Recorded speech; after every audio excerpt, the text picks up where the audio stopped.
No fue fácil, ¿ah? No fue fácil. Empecé a entender algunas cosas que yo no entendía.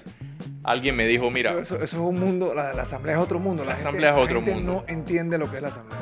A la mitad de mi periodo me hace un golpe de Estado. Golpe de Estado. Un golpe de Estado ¿Cómo se que hace el golpe de Estado en la UMA? hoy en día también pues existen los retos. Uno de los retos es la desinformación, sin duda. O sea, la desinformación, la creación de bots, las granjas de bots, que son todas estas cuentas falsas que muchas parecen reales y lo que buscan es influenciar a la opinión pública.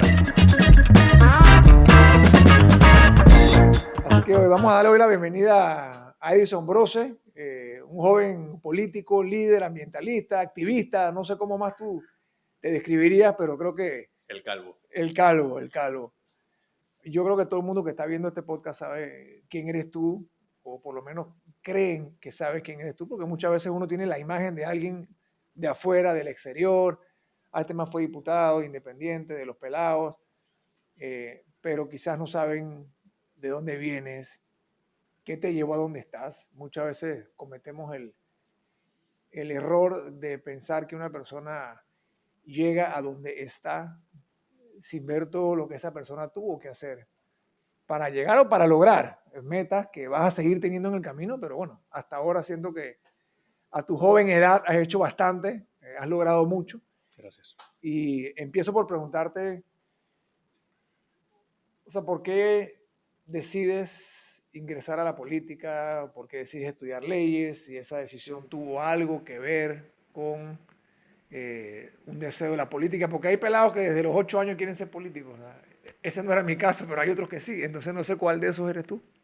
Mira, quiero comentarte algo que puede que muchos no conozcan. Yo quería ser médico, mi padre es médico. Y al último momento, cuando tenía que tomar la decisión de estudiar, decidí cambiarme y decidí tomar la decisión de estudiar Derecho en lugar de estudiar Medicina. No porque no pudiese entrar a Medicina, de hecho había entrado ya al curso propedéutico, estaba familiarizado. Yo estudié en el Colegio Javier, que pues nos... Soy javeriano Sí, tú también, yo eres soy javeriano javeriano también. también. Yo soy javeriano. Nos enseñan a ser o ingenieros o médicos, es decir, venía Sí. familiarizado con bastantes de esas áreas. Sin embargo, llegó ese momento donde tenía que ser lo suficientemente consciente y humilde para saber cuáles eran mis fortalezas y cuál era mi vocación. Entonces yo decía, medicina quizás pueda entrar, pero no voy a tener una realización como lo pueda tener en otro ámbito. Y esa fue una de las decisiones más difíciles de mi vida porque desde que era niño me compraban estetoscopio en la casa de niños, me vestían de médico, yo quería ser médico, mi padre no tenía ningún hijo médico en ese momento y yo era el niño promesa para estudiar medicina como su papá. Entonces eso fue un compromiso personal y yo recuerdo una promesa que yo le hice a mis padres y fue, si yo estudio medicina voy a ser uno más del montón. Si estudio Derecho, les prometo que voy a ser de los mejores. No obstante, el Derecho siempre lo vi como una herramienta para la política, porque desde la época universitaria o preuniversitaria, más o menos cuando estaba entrando, visualizaba mi participación en la política en algún momento y yo dije, yo quiero estudiar Derecho porque quiero ser político y la formación en Derecho, la formación legal te da, sin duda, un entendimiento de cómo se legisla en el país, cómo ocurren distintos fenómenos, la separación del poder, es cosas que Sí. realmente son quizás básicas para quien está familiarizado con el derecho, pero desde antes yo dije, esto tiene que ser una herramienta para poder entonces entrar. Entonces así fue, digamos, esa visión. No la tuve desde que era un niñito de 8 años, pero cerca de los 18 años sí empecé a reflexionar de que podría ser una herramienta muy útil. Y ahí entré a Derecho. Sí, te hago la pregunta porque muchas personas que yo conozco y que entrevisto y que, bueno, que he conocido a través de mi vida, que están en política, han visto el estudio de derecho como, digamos, una herramienta o algo que les ayuda o les fortalece para poder entrar o jugar un rol en política. Pero eso de ir de doctor a abogado hay un espacio muy grande y estoy entendiendo que el haber pensado en ser doctor era algo más bien que venía de tus padres y no que salía o que nacía de ti mismo. O quizás nacía de mí desde el punto de vista de lograr la meta. Ujú. Muchas personas se establecen una meta, pero en el camino van descubriendo que a lo mejor la meta y su formación, su vocación, lo que les mueve, no es exactamente lo mismo, camina en una misma dirección. Entonces, creo que ese punto de tener la humildad para aceptar cuáles son tus fortalezas y cuáles no son tus fortalezas es importante. Y es algo que trato siempre de compartir con los jóvenes y les digo, hagan lo que ustedes quieran. No, y te doy crédito por eso porque hay mucha gente que quizás por presión familiar o presión de amigos o familiar piensan que tienen que hacer algo y en el camino, si cambian de opinión, ya no tienen esa humildad, que es al final del día la palabra correcta, esa humildad para decir, "Ey, ¿sabes qué? Ahora mis intereses están acá, o mi pasión está acá, o mis fortalezas están acá". Exacto. Y quiero compartirte algo muy, muy interesante. Yo sé que pues para mí fue un compromiso, sobre todo porque yo sentía y sabía que para mi padre era muy importante. Pero la vida es tan, y Dios es tan perfecto, que quien terminó estudiando medicina fue la persona que menos creía la familia que iba a estudiar medicina, que era mi hermanita. Mi hermanita estaba en el mundo de las artes, era bailarina de ballet, estaba muchísimo en el tema de las artes. Nadie se imaginó ni lo veían venir que ella es la que se iba a decantar por medicina. Así es la Terminó vida. estudiando medicina, le ha ido muy bien, gracias a Dios, está especializándose, altas notas, que todo el mundo dijo, ¿en qué momento pasó esto? Entonces yo digo, wow, o sea, sin duda Dios es maravilloso Bueno, y ella es la niña de los ojos de mi papá. Entonces, qué bien que ella fue la que decidió seguir el camino. Y eso el pasa camino de él. mucho en las familias en donde los papás ponen expectativas en los hijos en base a pensamientos de ellos mismos, ¿no? Y al final la vida se encarga de ir encaminando a cada persona a donde tiene que estar. Yo creo que aquí la expectativa fue como en ambas vías, porque Ajá. yo también sembré parte de la expectativa y en el camino me dije, caramba, esto no es para mí. ¿Y en qué momento decides? Pues bueno, voy a ser La política, político. ¿En qué Ok. momento decides ingresar a ese mundo oscuro? te cuento, mira. Para eso tengo que echarte la historia de mi vida, quizás de joven universitario, tratar de hacerlo de una manera sucinta para no aburrir a los oyentes. Ah, no, está bien, ¿no? A lo mejor lo hace de una manera que nos interese. A ver, mira, yo entro a la Universidad de Panamá. Entré en el 2008. Yo me gradué con 17 años porque en la escuela salíamos con un año En antes. quinto año, yo también me gradué. Quinto año. Bueno, me gradué a los 16 porque yo cumplía en enero, así que yo cumplí 17 en Mejor. enero, pero me gradué en diciembre, antes no sé cómo se graduó, en diciembre para cumplir 17 años en enero, o sea que yo me gradué jovencito también, Buenísimo. porque éramos hasta quinto año nomás. Es una gran ventaja, la verdad. Y bueno, entré a la Universidad de Panamá con 17 años y ese fue un borrón y cuenta nueva para mí, desde el punto de vista académico. ¿Por qué? Porque durante mi primaria era un chico de excelencia, era el niño de mamá que O estudiaba. sea, ¿te portabas bien? Me portaba bien, deporte, o sea, era lo que sea que se coordinaba en casa. Y cuando digo se coordinaba es porque, por ejemplo, me llegaba una circular del Javier y decían, estamos abriendo un concurso de declamación de oratoria. Mi mamá me decía, tú vas a participar. Y me fue preparando y yo era como un robotcito. O sea, prácticamente venía un concurso de algo, tú vas a participar. Y yo no sabía ni qué era declamación. La primera vez que Pero escuché lo eso. hacías sin rebeldía o sea... No, sin rebeldía, de alguna otra razón. Por eso te digo que era el niño de mamá en primaria. Ah, ok, En secundaria la cosa cambió. Ok. Pero en primaria era como un robotcito. Las notas altas era como el tercero más alto de toda la promoción. Yo creo que la gente del Javier ni sabía eso. Exacto. Pero bueno, ahí están los boletines de hace muchísimo tiempo. Buenas notas. En declamación gané por 5 años seguido primer lugar. En deportes era uno de los nadadores que más medallas le traía al colegio, por lo menos hasta los 12 años. Y era muy disciplinado. Mi día a veces comenzaba a 4 de la mañana, estaba nadando, entrenando a las 5, luego iba al colegio. Y algo de lo que yo rescato de todo esto, de esa fase de la infancia, es que era un chico que estaba siempre ocupado. O sea, no había tiempo para el ocio, no había tiempo para perder. Tenía todo cronometrado, las tareas de tal hora a tal hora, y eso se lo debo a mis padres, en especial a mi mamá. ¿Qué pasa? En la adolescencia me relajé totalmente. O sea, las notas de ir de top bajé a ser un chico promedio. O sea, quizás no era malo, pero tampoco era el chico brillante. Me iba muy bien, ojo, me iba muy bien en estas áreas. En ciertas materias que iba más relacionadas al ámbito del derecho. Por eso es que yo dije, esto es mi fuerte. Dando charlas era muy bueno, en historia era muy bueno, en español también, y así. Pero en resumen era un chico súper promedio. Realmente no estaba, por ser el más competitivo académicamente en primaria. Los deportes, dejé la natación, que era muy bueno, la dejé totalmente y decidí jugar fútbol. En fútbol nunca fui tan bueno, pero bueno, no era malo. Entonces participé en fútbol, era selección de básquetbol, que tampoco era, sí, creo que no era tan son bueno. deportes más sociales, ¿no? Deportes Sí, más de de lo que se camaradería, juega en de el día a equipo. día, ¿sabes? Sí, Quizás sí, sí. la natación es importante y hay un nicho que practica la natación, pero el fútbol está en cada esquina. Está en Entonces todos tus lados. amigos juegan fútbol, todo el mundo Está en juega todos lados, fútbol. está en todos lados. Decidí jugar fútbol.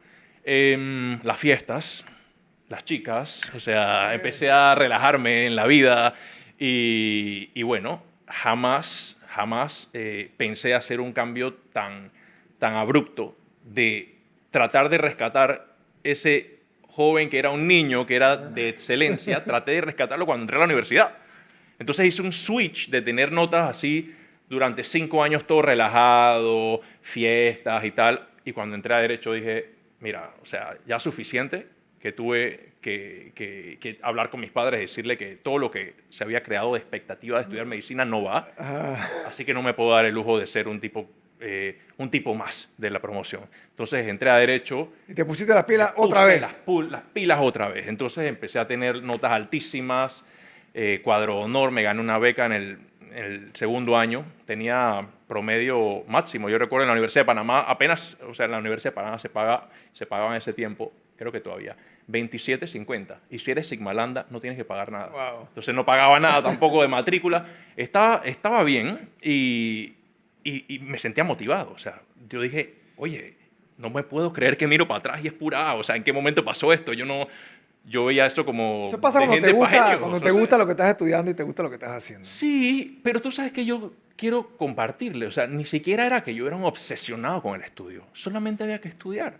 Solamente había que estudiar. O sea, no es como que rocket science, no es ciencias espaciales. O sea, solamente había que dedicarse a estudiar un poquito.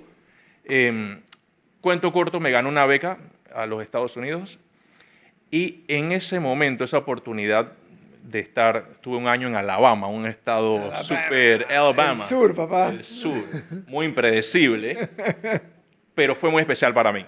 Especialmente porque, primero que todo, me volví más competitivo en ese programa porque había muchos jóvenes competitivos de diversas partes. Yo decía, yo no voy a ser el panameño que no va a ser competitivo. Vas a dar la cara por tu país, ¿ah? Yo entonces Sácate quería dar la cara por mi país. Entonces, bueno, me seguía ahí, digamos, enfocado bien en los temas académicos, en deporte. Hubo experiencias que esas las conecto muchísimo con la política, las he compartido anteriormente.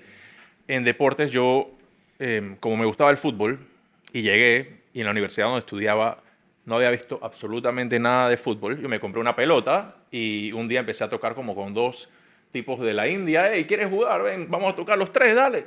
Y con ese relajo comencé una práctica que se volvió rutinaria. O sea, jugamos primero como los jueves, después ampliamos a 2 veces por semana, nos organizamos por Facebook. Yo creé una página de Facebook.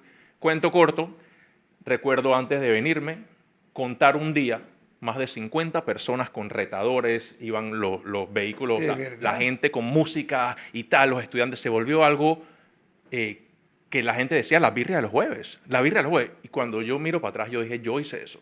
Y lo hice en un año estando aquí. ¿Cuánto tiempo tuviste ahí? ¿Un año? Un año. Tú no sabes esa experiencia del fútbol, lo que significó para mí. O sea, lo que significó para mí en términos de liderazgo, de que sí se puede. Entonces venía... O sea, sentiste que habías logrado algo en base a un liderazgo personal. Sí, exacto. Y ni siquiera fue planificado, ni siquiera... O sea, yo quería solamente jugar fútbol. O sea, compraste la pelota, pero tienes que comprar los jugadores. No habían jugadores. Pero empezamos de menos a más. Había gente que ni siquiera estudiaba en la universidad que venían a las birrias de los jueves. Entonces, eso... en lo absoluto, yo pensé en política en ese momento. O sea, no estaba pensando en política. Eso fue a lo que me marcó mucho esa experiencia. Y otra cosa, los temas relacionados al reciclaje también. Yo veía que reciclaban. Yo decía, esto es una pendejada, ¿por qué no lo hacemos nosotros en Panamá? O sea, de clasificar las cosas. Después me di cuenta que no era solo una pendejada. No era tan fácil. Es más complejo, pero y te cuento después algunas cosas que hice con esa experiencia. Pero eso me motivó. Y para atender la pregunta de la política, cuando yo llego a Panamá, entro a la USMA. Y en la universidad, luego de un tiempo de ser estudiante Pero recién... te fuiste de la Nacional a la USMA. Sí, ajá. Y algunos me preguntarán por qué la transición. Yo quería seguir en la Nacional. O sea, tú suspendiste tus estudios de leyes para ir a Para la irme beca a la beca y regresar. Ok. Pero como el horario estadounidense es distinto Sí. al panameño, entonces el año comenzaba a mitad de año, algo Sí, así, sí, sí, si sí. mal no recuerdo. Entonces, al regresar, o sea, la Universidad de Panamá, al estar en ese momento en semestres, yo me iba a atrasar como 9 meses. Entonces yo dije, yo no voy a estar perdiendo tiempo, porque para tú dar la parte B, por ponerte un ejemplo, Derecho Romano 1 o Derecho Romano Tenías 2, que esperar no hasta... puedes dar Derecho Romano 2 si no has dado Derecho Romano 1. Claro. Entonces tenía que esperar 9 meses de mi vida mirando al techo. Yo no estaba para perder tiempo, suficiente que me había ido un año de mi vida, que no sabía si me iban a convalidar o no. Algunas cosas pude rescatarlas y convalidarlas, otras no. Pero bueno, tomé la decisión de entrar a la USMA y ahí fue donde tuve realmente mi primera experiencia con la política estudiantil. Fue ahí. Cuando entro, Ahí te picó el bicho. más o menos, porque en la Universidad de Panamá, fíjate que nunca en la Universidad de Panamá me involucré con actividades académicas. Ajá. Netamente. No políticas. No políticas, nunca tiré piedra ni nada de esa vaina. No te pusiste tu bandana No, ni hombre, tú. que va, no. Pero gracias a Dios, no sé si tuve suerte o qué, pero en la época donde yo estudié tampoco vi o pude estar expuesto a tantos cierres y lacrimógena y todas estas cosas. Gracias a Dios no. Tampoco eso me atraía. Estaba mucho más interesado en los temas académicos. Habían grupos académicos, Sí. yo participaba. En todo lo que era académico, competencias de derecho y eso me metía.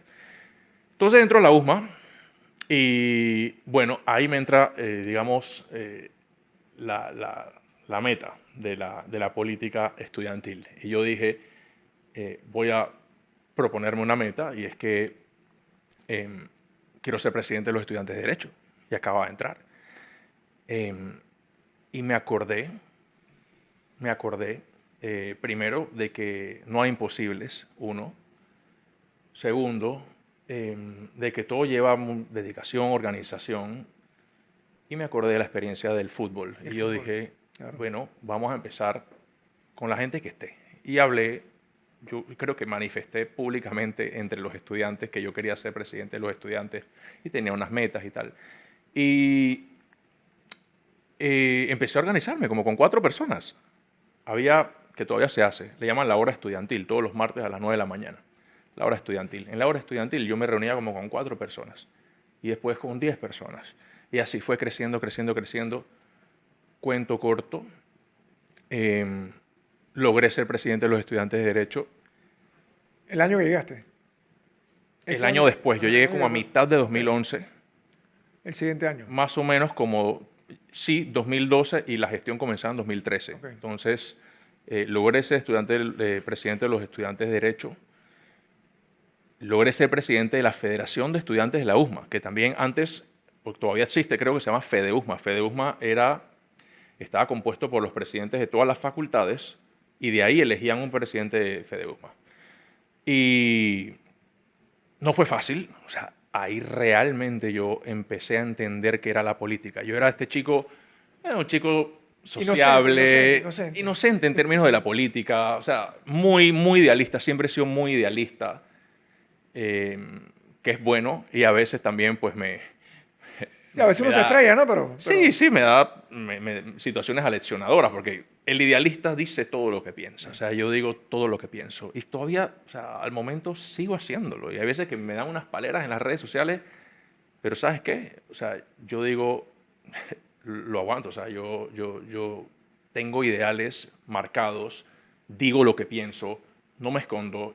Y esa es una de las motivaciones por las que yo entré a política, porque yo decía en política, la gente tiene que decir lo que realmente piensa. Entonces, hace falta eso. Sí, entonces yo decía, mira, tú sabes que yo no me importa si pierdo apoyo o no con algunas opiniones. Yo digo lo que pienso porque yo creo que eso es lo que va a cambiar la política algún día. promover las causas. Pero bueno, volviendo aquí a la experiencia. Ok, derecho era súper peleado. Era súper peleado, comenzando por ahí. O sea, es solamente el hecho de querer aspirar, cuando había gente, como quien dice, retando, como si fuese una No, y birria de además en fútbol. derecho hay mucha gente que tiene ya aspiraciones políticas antes de llegar a la facultad, Exacto, porque están estudiando derecho para eso. exacto, exacto. Y la Asociación de Estudiantes de Derecho es lo mismo. O sea, ya habían personas que habían estado involucrados en las asociaciones anteriores y tal. Ah, no te decían ni que este man que acaba de llegar aquí quiere cogerse esta Exacto, vaina. exacto. Entonces, obviamente que eso generó tensiones que hasta el día de hoy hay gente que me detesta Todavía no te solamente por perdona, eso. no te lo No me lo perdonan. perdonan. O sea, hay gente que al día de hoy me detesta por eso. Pero bueno, sí, digamos que eso fue un reto. Conocer realmente cómo es la gente. O sea, yo me llevaba bien con muchas personas, era bastante sociable, era yo, pues. O sea, cuando digo era yo, es que decía lo que Transparente, sí, sí. pensaba, pues normal. Y había gente que le gustaba, otros que no le gustaba, pero no sigue siendo uno mismo. Cuando yo empecé a sentir y a ver cómo personas que estaban en mi propio salón, que me saludaban con una sonrisota y después estaban bochinchando de mí, diciendo chismes, diciendo cosas para afectarme, yo empecé a entender. O sea, al principio me dolía demasiado. Yo dije, yo no puedo creer la hipocresía de la gente.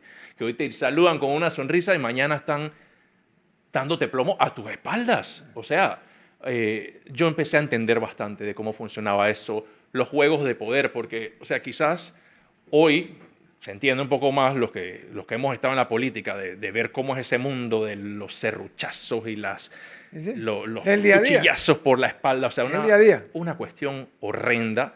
Pero yo pues estuve expuesto a eso a nivel más pequeño, a nivel de facultad de Derecho, pero me sirvió porque me sirvió primero para salir de la burbuja de pensar de que todo el mundo era bueno, todo el mundo tiene buenas intenciones, la gente dice lo que piensa y que la hipocresía no existe. O sea, me hizo pisar tierra y entender la realidad.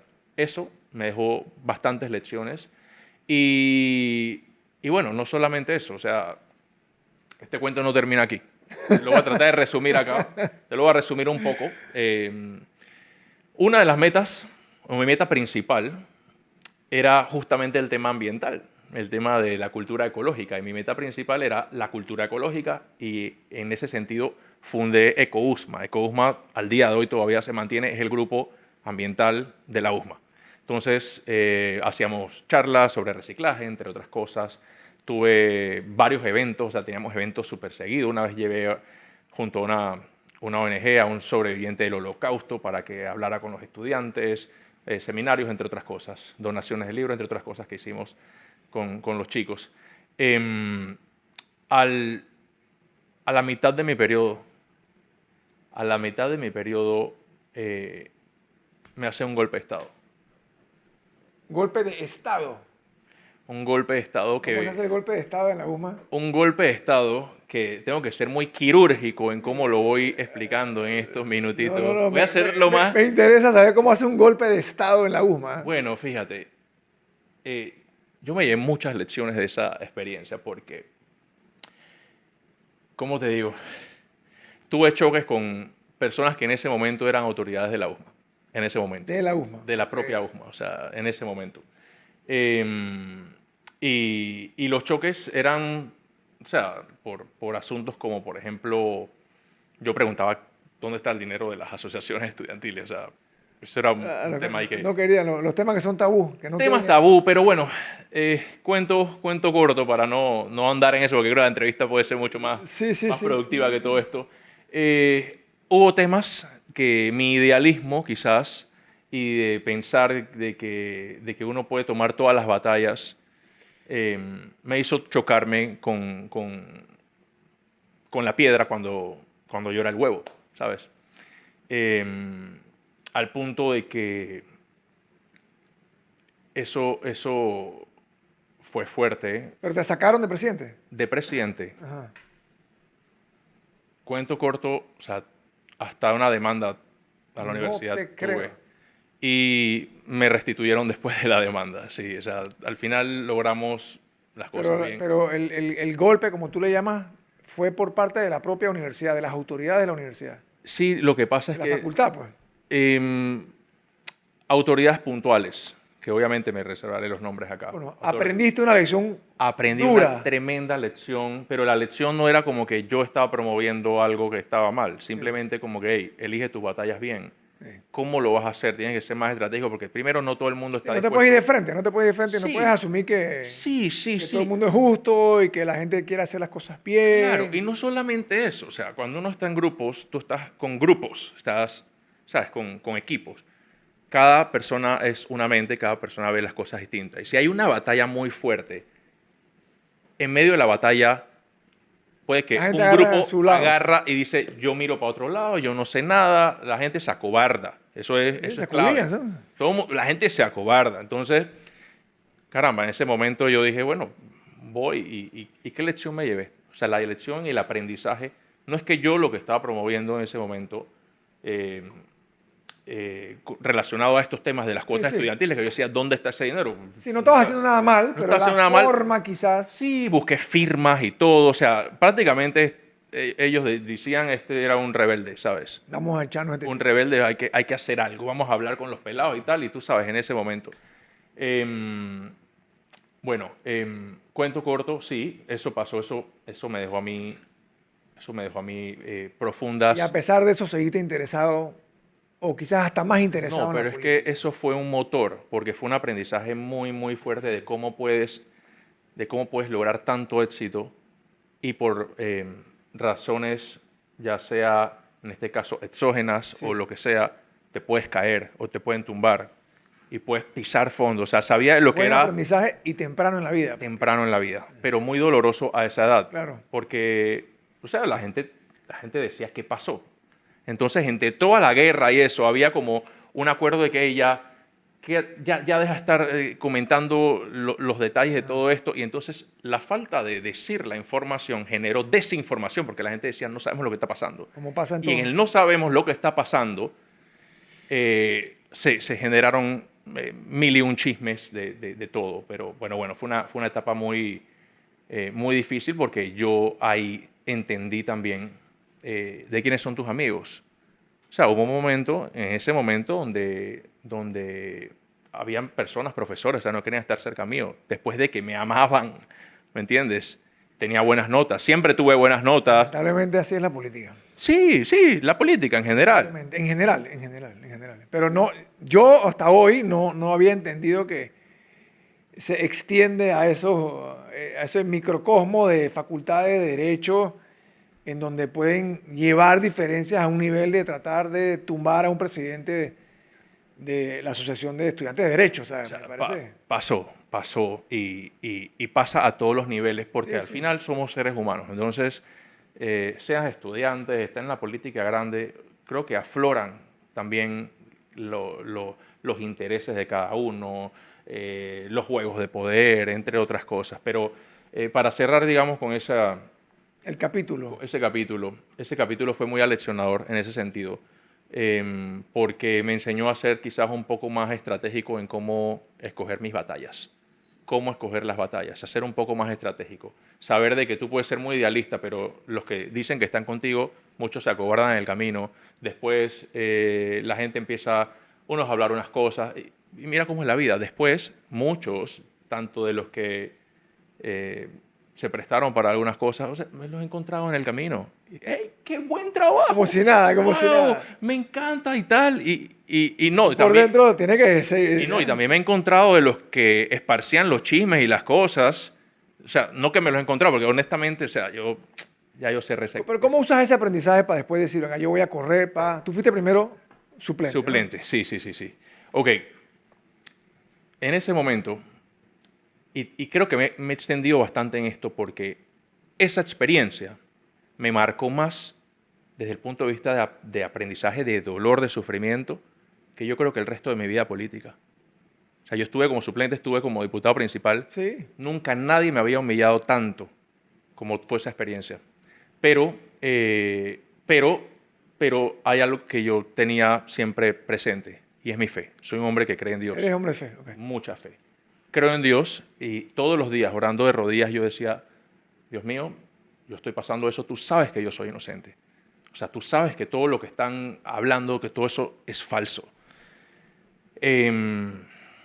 Y esa fe me mantuvo siempre de pie, a pesar de que fue muy difícil.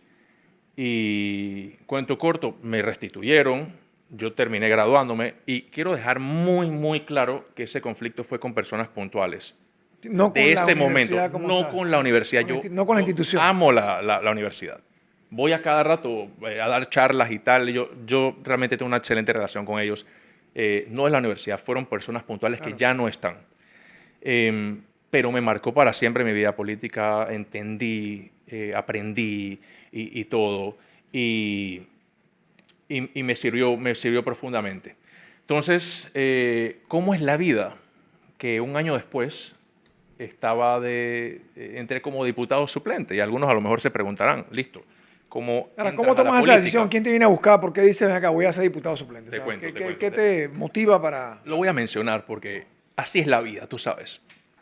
En el momento, muchos de los que se tomaban, o sea, tenían un personaje de cómo desacreditar y tal. Yo decía, la gente no puede ser tan cabrona, a veces pensaba. Bueno, en todos estos años han salido escándalos de todo tipo, que si auxilios económicos, que si tal.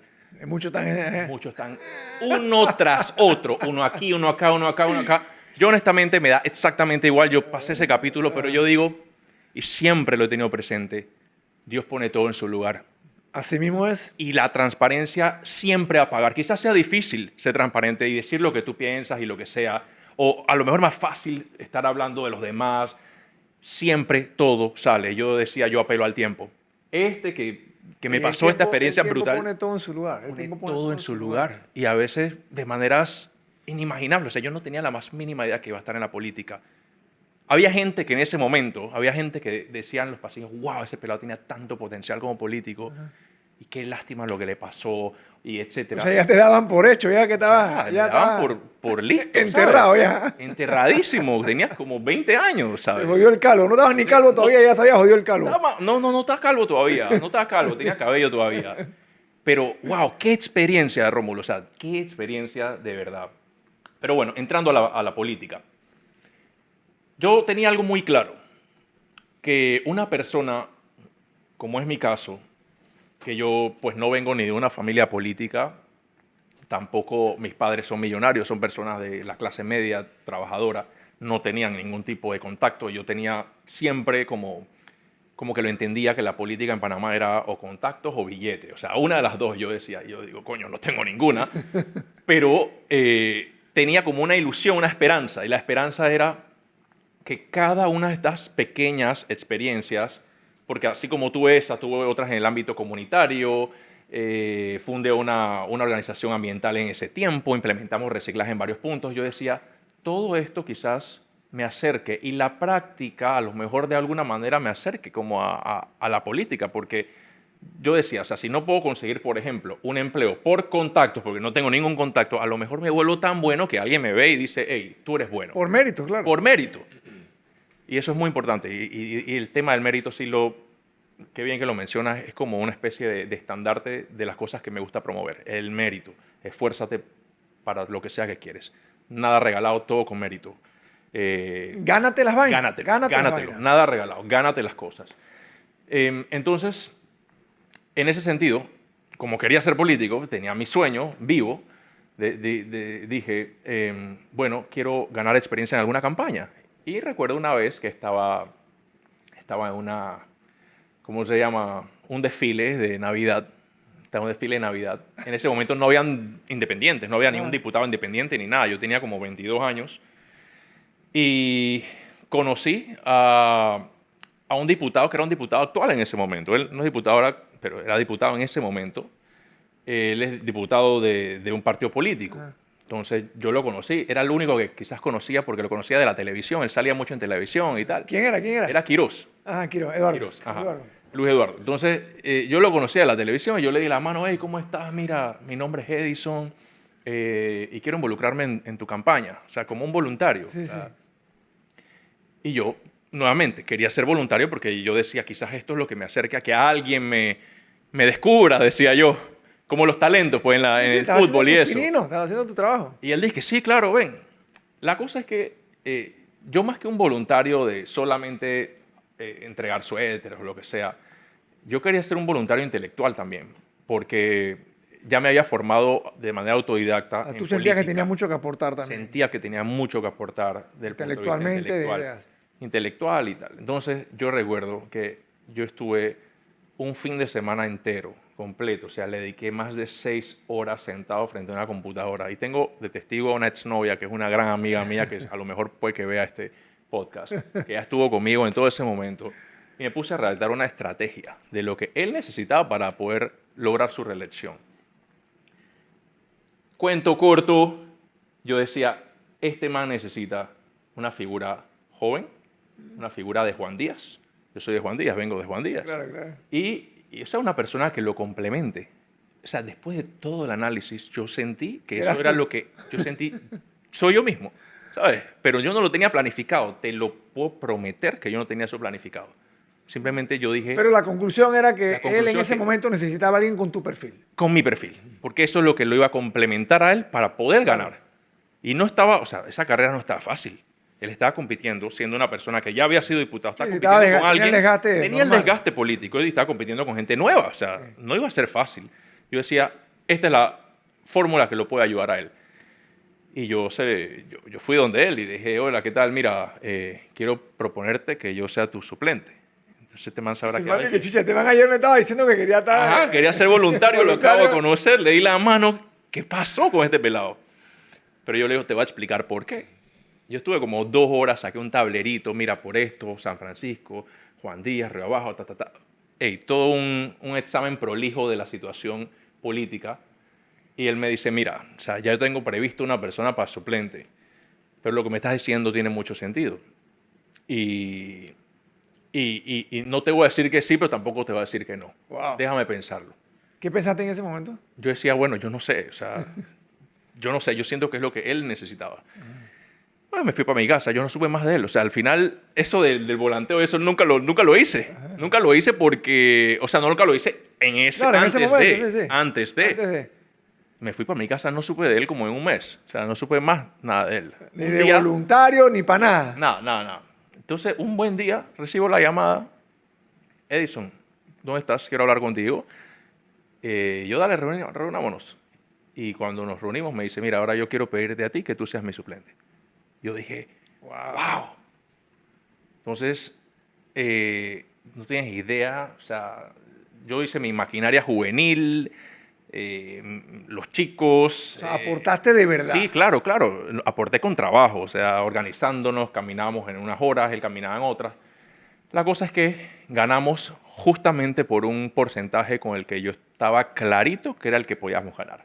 O sea, que yo estoy convencido al día de hoy que esa fue la fórmula que lo llevó a él a ganar. No porque yo tenía más votos que él, o sea, era una persona nueva, pero tampoco era un pintado en la pared desde el punto de vista de trabajo. El tema del perfil también. El perfil, entre otras cosas, lo complementó. Sí, era un complemento. Así sean, él ganó como con 8.000 y tanto de votos. Okay. Sin 1.000 votos él no salía, porque salía el que estaba debajo. Claro. O sea que ese complemento le ayudó, sin duda. Ahí entré a la política. ¿Cómo fue ese primer... No sé si fue un shock o qué, que tú entras ahí como diputado suplente, con reglas medio grises, en donde no se sabía qué hacía y qué no hacía un diputado, si podía cobrar o no cobrar un suplente. Sí. Mira, yo entré con mucha motivación. Yo me imagino, ¿tú te inscribiste en el partido o no? ¿Tú te quedaste nunca. como independiente? Eso es otra cosa, que lo dejo muy claro. Yo nunca estaba inscrito en un partido político, no porque yo pues, no crea en los partidos, a mí me parece que son importantes, simplemente que con este nivel de idealismo, yo necesito encontrar quizás uno que se ajuste en ideales a las cosas en las que yo creo. Sí. Ese día yo me inscribo en algún partido. Y bueno, sí, nunca me inscribí y eso es importante resaltarlo de que era no solo un suplente joven de Juan Díaz, sino independiente. Una fórmula que la ley siempre ayudaba, sí. Y decía, mira, aquí tenemos también un independiente. Es que esa es parte del complemento. Sí, entonces, bueno, yo entré con mucha motivación. Esto, pues no fue color de rosa tampoco, la verdad. Te iba a preguntar, o sea, ¿tus expectativas se cumplieron, no se cumplieron? Mira, la verdad es que como suplente no fue fácil, ¿ah? No fue fácil. empecé a entender unas cosas que yo no entendía. Alguien me dijo, mira, Eso es un mundo, la asamblea es otro mundo. La asamblea es otro la gente mundo. no entiende lo que es la asamblea. esto es otra cosa. Entro yo y, mira, desde el principio yo sí sentí como una especie de quizás roce con miembros del equipo de quien era el diputado principal en ese momento. Claro. Y el roce era bastante quizás obvio de predecir. Este es un pelado que no es del entorno del partido, no ha militado en el partido ni nada y es el suplente, cuando quizás los que venían retando eran personas a lo mejor del partido. Eso se mantuvo durante prácticamente toda la distancia. Y los miembros de los partidos políticos, Edison, tienen la tradición o la mentalidad de que hay un orden de prelación, como quien dice, yo me lo he ganado, yo estoy Exacto. inscrito, yo tengo tantos años de estar haciendo esto. ¿Cómo van a traer a alguien de afuera que ni Exacto. siquiera está en el partido? Claro. Porque no entienden que a lo mejor si tú no hubieras entrado no ganan la diputación y se quedan por fuera. Exacto. Quizás es que ahí es donde está la concepción de cada uno de la política. Para unos la política es militar solamente y quizás desconozcan lo que puede ser, hey, tenemos un perfil que aporta otras cosas. Yo creo que debe ser un complemento claro que de sí. ambos. Ni uno solo ni otro. Yo creo que un político debe tener un poco de ambos. O sea, ser una persona familiarizada con la localidad y al mismo tiempo no ser una persona que desconozca las políticas públicas o algo así. Entonces yo creo que ese complemento es positivo. Entonces, mira, no fue color de rosa mi propia relación ahí como diputado principal suplente. Algo que yo no había entendido hasta que entré en la asamblea es que en muchos casos los diputados suplentes y los principales realmente no se llevan. O sea, yo pensaba que el principal y el suplente eran mancuernas, eran brothers, y quizás todos los que están viendo este podcast creen eso. No hay nada más común en la asamblea que los diputados principales y los suplentes Peleándose con los suplentes. peleándose, pero desde el día uno en este momento está pasando. No tienes idea Yo cuántos estoy suplentes... claro, porque lo he visto demasiadas veces. Lo normal, esto no es que la excepción, lo normal es que el diputado suplente no se lleve bien con el Exacto. principal. Es la regla. Pero Esa es la una regla que yo no la entendía. Estoy seguro que los que están viendo este podcast no lo van a saber. Yo lo entendí cuando entré a política. Los suplentes y los principales normalmente no se llevan. ¿Por qué?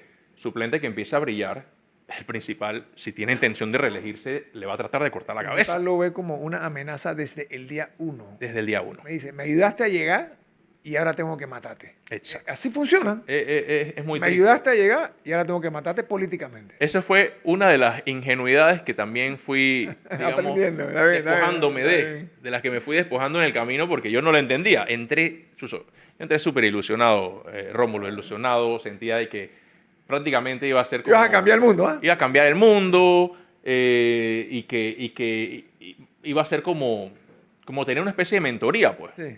Mentoría, papá. Machete, papá. Machete parejo.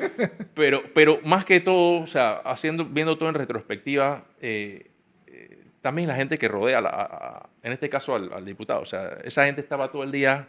Lo el enredas, bochinche, la- no enredas. Este man te quiere joder, te va a tumbar. Sí, y mira, o sea, quizás el que ve todo dice, ah, mira, al final se postuló de diputado principal, porque después me postulé. Sí. Eso ni siquiera estaba en mi plan. Eso no estaba en mi plan. Cuando yo entré no estaba en mi plan. Eso no estaba en mi plan. Mi plan era vamos a hacer una mancuerna fuerte y vamos a hacer y hacer. Eso se acabó desde el primer año, prácticamente. O sea, el primer año fue...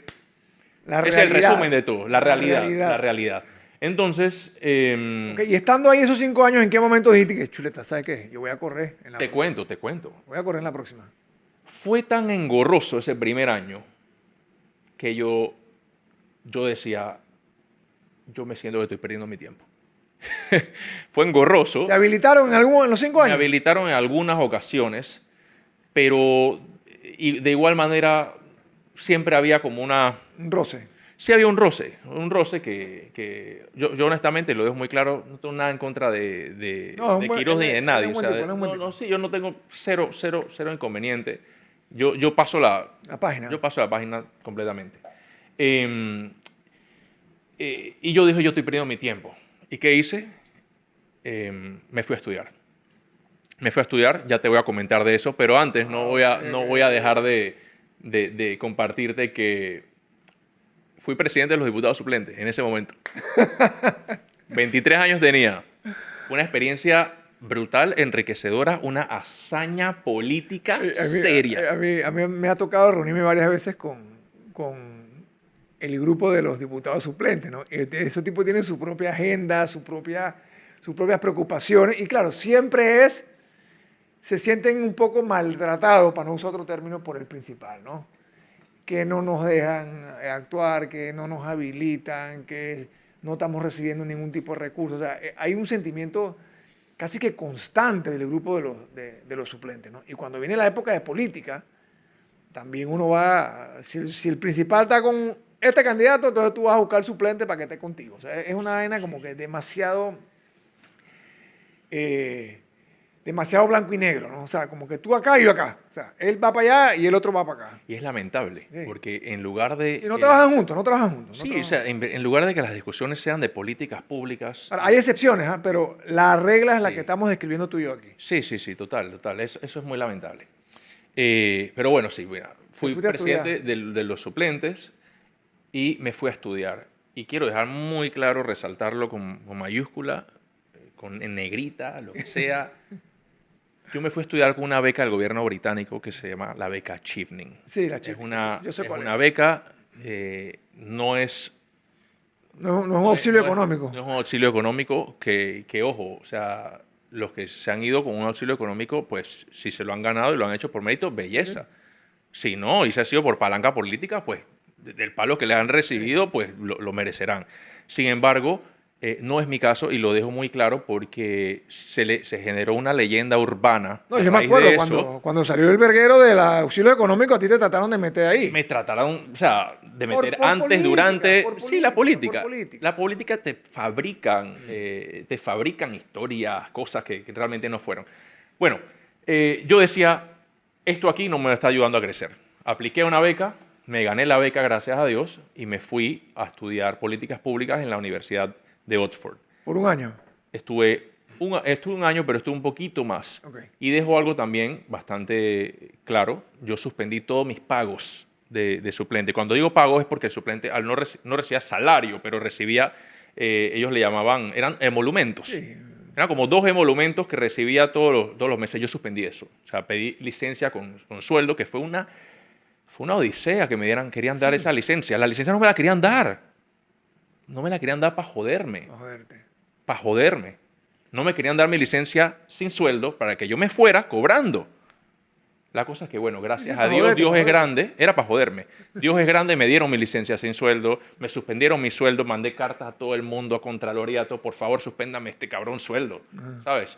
No me querían suspender el sueldo, pero es una cascarota Pa' que joderte, querían... carajo. Sí, Planeado para joderte. gracias a Dios me fui tranquilo, estudié. Ahí creo que ha sido la experiencia académica más exigente que he tenido en mi vida porque uno no estaba acostumbrado al nivel de rigurosidad, no estaba tampoco familiarizado con el idioma, o Eso te iba sea, a preguntar. El idioma también. El lo hace idioma- todo, aunque ya sepas hablar inglés, entre comillas, el idioma te lo complica a ese nivel. sí, mira, a pesar de haber tenido un año, hablar inglés y haber vivido año un en año Alabama. antes en Alabama y todo, primero tenía varios años, como 3, 4 años de no haber estado en contacto con la lengua, 1. Y 2, no es lo mismo hablar inglés que realmente pensar, debatir, leer todo Sí, claro. con minucia en inglés. O sea, ya eso es un mindset, Sí, un sí. cambio de pensamiento chip, que sí. se va, un chip que tú vas adquiriendo en el tiempo. Los primeros meses yo estaba sentado y yo decía, wow, qué acento más cool el británico, pero no entiendo un carajo. O sea, me pasaba al principio. Sí, porque para acabar de joder con el acento británico Y es acento, peor. y acento británico. Cuando venía alguien con acento estadounidense, yo decía, coño, gracias a Dios. Sí. Gracias a Dios lo entendía más tranquilo, pero lo acepto. O sea, me costó por lo menos 3 meses poder entender, procesar el acento británico, surafricano, todo eso de los profesores, entenderlo y procesarlo y ver lo que te están contando, irlo razonando. Me tomó por lo menos 3 meses eso. O sea, fue un proceso de adaptación. Pero bueno, fue una experiencia brutal, muy buena, gracias a Dios. Tuve mi experiencia política dentro de la Escuela de Gobierno de Oxford. También corriste para algo, no me digas. Corrí para algo. Fui uno de los representantes estudiantiles de la clase de Oxford también.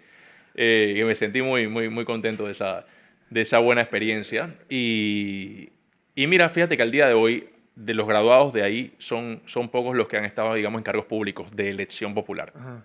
que eso es algo que, pues, que me conecta también con la universidad. Para mí fue muy especial, pese a que no había coincidencias en todo. O sea, no todas las formas de pensar son mi forma de pensar. O sea, Claro. yo puedo estar en un entorno donde están quizás enseñando algo que yo puedo cuestionar, ¿sabes? Porque sí, porque no, pero yo creo que eso es parte del pensamiento crítico y es sano en el aprendizaje. Pero sí, tengo muy buenas relaciones, gracias a Dios, con la universidad. Después de ahí me fui a Singapur. Estuve 3 meses en Singapur, 3 meses aproximadamente, quizás un poquito más.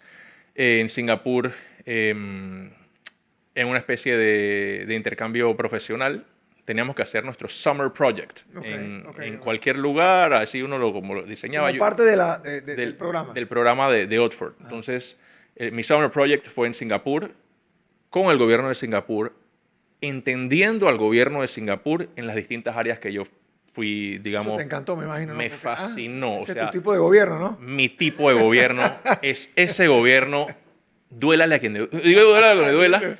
Chuso, porque es que sí me lleva muchas críticas. O sea, cuando digo Singapur, la gente empieza, no, que Singapur, que es todo estricto. Tal. A ver, no tienes que quedarte con Necesitamos un poco de Singapur en Panamá. Un poco, claro, un poco. El mérito, la meritocracia es algo importantísimo y lo comparto. O sea, la meritocracia no ve ni tu religión, ni tu color de piel, ni tu origen económico, ni social. Tampoco aguantan la corrupción, papá. Cero corrupción. Tolerancia a la Cero tolerancia a la corrupción. La limpieza, o sea, no puedes andar comiendo chicle, tirando chicle, o sea, la limpieza.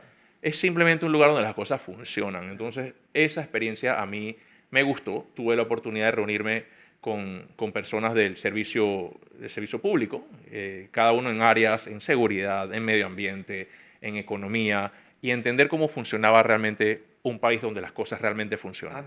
Eso me motivó muchísimo. O sea, no tienes idea, eso fue una bocanada de aire fresco que me motivó, fue una inyección. Ahí pensando, de... esto es lo que yo quiero para Panamá. Sí.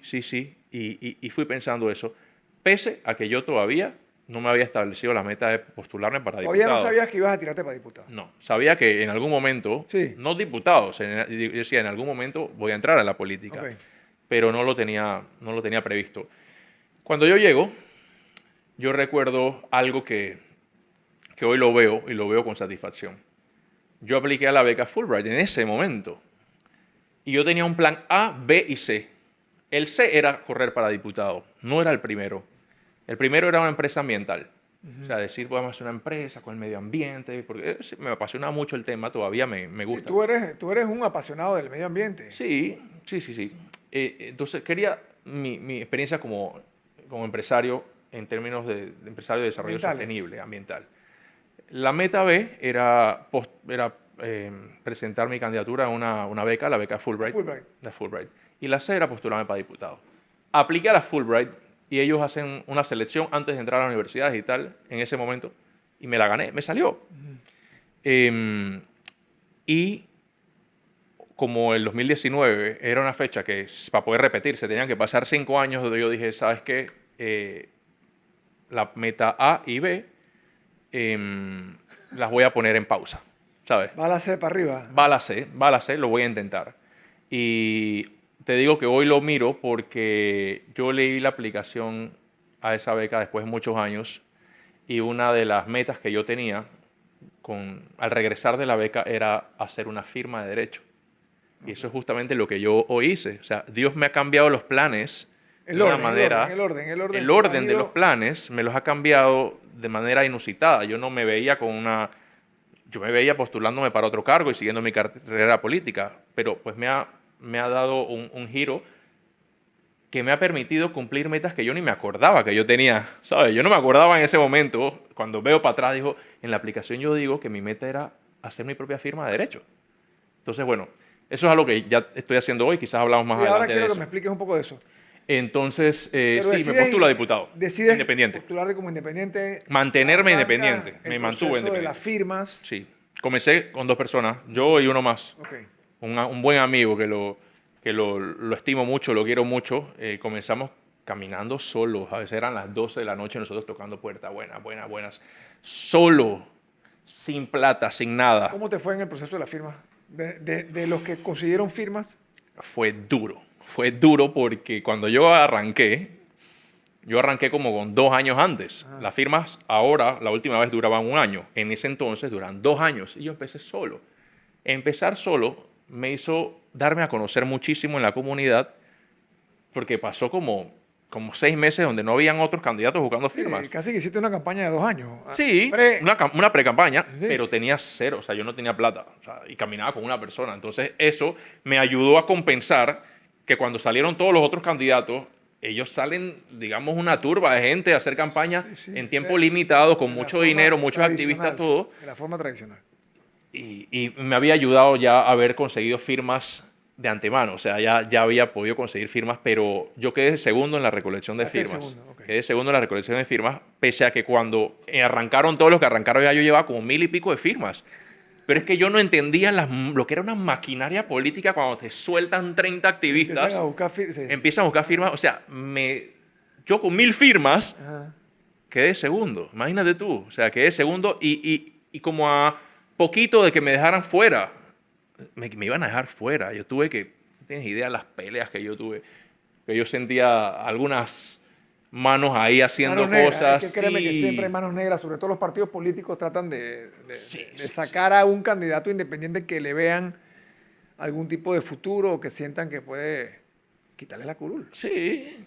Y para cerrar con esa anécdota, fueron 2 años de entrega de mi vida. O sea, esos 2 años, Estaba yo full dedicado estaba a eso. dedicado solamente a eso. O sea, Wow. sí. O sea, básicamente, pues, o sea, 2 años de total entrega, que digo, pude haber estado quizás trabajando en otro lado o algo así.